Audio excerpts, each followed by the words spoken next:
រំបងពេលនេះឈឺចាំបែងដងបងពេលនេះឯកាចង់ប្រាប់មីស្ងួនឲ្យយល់ពីចិនដាតែមិនអាចវិចាចេញពីចិត្តរឿងរ៉ាវខ្លាំងលាក់ទុកក្នុងចិត្ត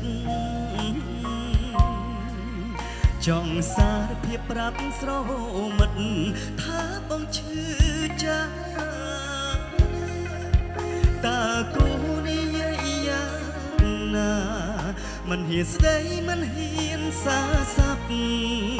បានត្រឹមឈឺចាប់ពួនតូចចិត្តតែមិនអាយចង់ជ្រាវចង់រៀបរាប់ចេញពីចិត្តប្រាប់ទៅវមិត្តថាបងស្នេហ៍ពិតលើរូបស្រីបងតូចចិត្តពេលអូនចាស់ចេញស្ទើរតែស្លាប់ពេលអូននៅក្បែរអ្នកថ្មីតើត្រូវធ្វើអ្វីទើបអូនវិលវិញមករកបងខ្វល់បងនឹកអនុសាកូនឡង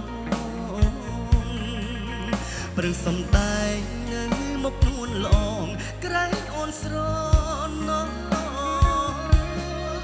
ចំរៀងតែអូនចូលចិត្តស្ដាប់ច្រៀងពេលនេះគ្មានរសជាតិសងស្នេហ៍ប្រែចិត្តស្មងចំរៀងពីរសប្រែគ្មានន័យ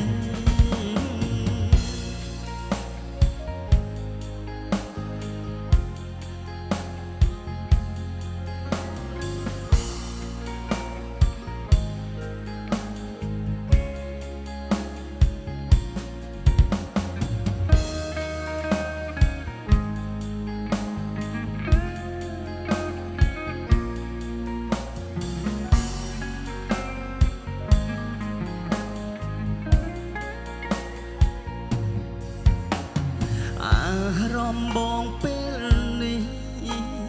ឈឺចាំបែងដងបងពេលនេះឯកា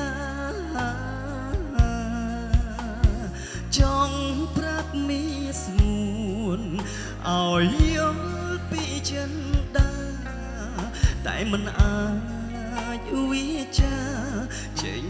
ពីចិត្តរឿងរ៉ាវខ្លាំងលាក់ទុកក្នុងចិត្តចង់សារភាពប្រាប់ស្រមិត្តថាបងឈឺចាតើគូនេះយ៉ាងណាមិនហ៊ានស្ដីមិនហ៊ានសារស័ព្ទបានត្រឹមឈឺចាប់ពួនតូចចិត្តតែមិនអាចចង់ជ្រាវចង់រៀបរាប់ចេញពីចិត្តប្រាប់ទៅវមិត្តថាបងស្នេហ៍ពិតលើរូបស្រីបងតូចចិត្តពេលអូនចាស់ចេញស្ទើរតែស្លាប់ពេលអូននៅក្បែរអ្នកថ្មីតើត្រូវធ្វើអ្វីទើបអូនវិលវិញមករកបងខ្វល់បងនឹកអនុសាកូនឡងព្រឹងសំដែងនៅមុខនួនឡងក្រែងអូនស្រណោចំរៀងតែអូនចូលចិត្តស្ដាប់ច្រៀងពេលនេះគ្មានរសជាតិសងស្នេហ៍ប្រែចិត្តស្មងចំរៀងពីរសប្រែគ្មានន័យ